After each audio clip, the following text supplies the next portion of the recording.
This is Thomas Luge, and we would like to welcome you back to yet another episode of the Truthcast. I am here, as always, with my co-host, Mr. Dickie Rickets. You've never called me Mr. Dickie Rickets before. I'm feeling spicy today, Dickie. We have with us Lizard Lady, I hope that's not racist, Cathy Clauson. Hello, it's so good to be here. Oh my God. I heard that chameleons are liars. That's why they changed their color. That's an interesting argument. Bring that one up at a pet store and watch all the lizards go nuts. I'll tell you what. Because chameleons, to them, they're adaptable. But to other lizards that maybe cannot change color, they think that that is a lie or somebody that is wishy-washy. Chameleons are the Libras of the lizard world. They just can't make up their mind, and they're just trying to put on pretty colors for people to look at. And that's the other thing. Chameleons only change colors for people, not for other lizards. And so that makes lizards think that the chameleons think that they are somehow special. Now, I'm not trying to be mean about lizards at all, okay? Because there are some good lizards, but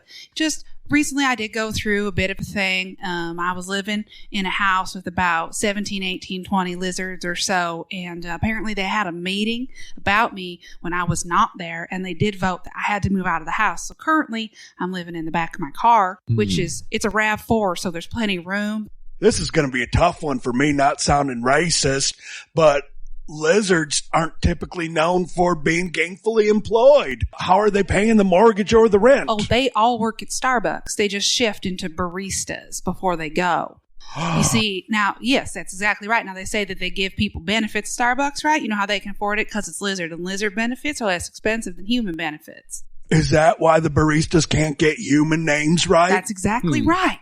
I would think that health coverage for lizards would be a little bit more affordable, because if they lose a limb, it just grows right back. Now, see, that kind of was part of what had precipitated this meeting at my house, was that I had accidentally delimbed several lizards, but it's just that they are small. And when I wake up in the morning, my eyes are all fuzzy like a baby. You know how babies can't see when they're born? Well, I have a disorder that makes me have baby vision in the morning. So I have baby vision for a very long time, and I kept delimbing the lizards, and it's not my fault I'm big. Now, do you think it was just the innocent clumsiness that made the lizards want you to vacate the residence? Or I can't help to notice when you came in, you brought a very large stack of National Geographic magazines, all with lizard covers. Could it either be maybe a little bit of column A, hoarding, or B, objectifying of the lizards? They did bring that up, yes. They said, why do you have so many lizard books?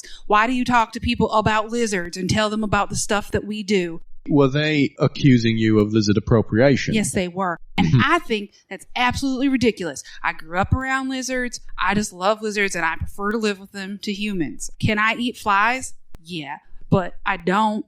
I just feel like I'm not so much talking to a human as much as I'm talking to a sentient stack of magazines. I like to keep myself hidden. Like a chameleon. Maybe I do have a bit of a hoarding problem, but I just like to keep the things I earn. Maybe you are appropriating. I am not. I'm just hiding behind a stack of magazines because eye contact with human beings terrifies me. Is it characteristic for a lizard to be proficient in both country music and hip-hop? Oh my God, yes. You know who my favorite lizard person is? If you say Kid Rock, I'm going to ask you to leave. He is a lizard. He is not my favorite lizard person. Okay. If you say Uncle Cracker. It's not Uncle Cracker. Don't talk about Uncle Cracker. I'm sorry. Garth Brooks is lizard. And he raps too, but he only raps when he's in his lizard form. Now, is his lizard form the character Chris Gaines? Chris Gaines, is that the lizard form of Garth Brooks? No, that is Garth's dual human expression. He's a man that contains multitudes. I have to say, I've met him personally while he was Garth Brooks, and then once while he was Chris Gaines, and then once when he was Little Garthy Boy, which is his rap name in the lizard world. Really? Little Garthy Boy, yeah, he's real popular. What are some of his hit songs as Garthy Boy? I Got Flies. That's one. I Got Flies. The other one's called Whompstitch, which is like a lizard phrase for like, get on my face. Could you use Whompstitch in a sentence? Hey, if you don't like it, Whompstitch. I think I'm going to use that in my daily vernaculars. That's what this podcast is for, Dickie. It's for learning new things and expanding into different cultures. Hey, Whompstitch these magazines so I can see your face. Fine.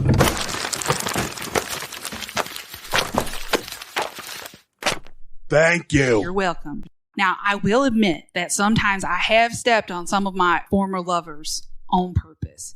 Because you know what? Okay, you know how you say a hurtful thing to a person if you're in a relationship and they make you mad or they dump you or they cheat on you with Linda from across the block? You know how sometimes you might say something like, you know what? Fuck you, Trevor. How dare you? You wanna... Oh, Linda? Okay. She's got a bush of pubes like a clown wig, okay? And you know what? How do you even know if you like hair? How do you even know if you like hair, Trevor? So you might say if he was a man, like, fuck you, right? But lizards don't care about that kind of stuff. See, because a man, he can recover from an emotional scar, okay? Same way lizards can recover from when you knock off their limbs and they grow back. So it's sort of like a thing you might not understand if you hadn't dated any shape-shifting lizard people. It's just sort of like it's like a fight. Sometimes it's baby vision and sometimes it's a fight, okay? What the hell's going on with Linda's bush? I don't know. You can see it through her pants. And she doesn't make it a secret. She bathes. She sunbathes. She should probably wear thicker pants. I don't know if they make pants that thick. It is bizarre. I thought she was wearing a fuzzy bikini. She does sunbathe.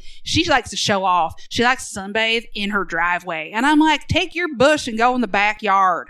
Do you think maybe the lizards asked you to leave because of your coarse tongue? I do not have a coarse tongue. I have an honest tongue, okay? People have been trying to silence me since I was a baby. Literally, when I was a baby, they said, you better be quiet. And I said, man, no. But no, I do not have a coarse tongue. I just speak the truth, okay? When I see a bush, I call it a bush.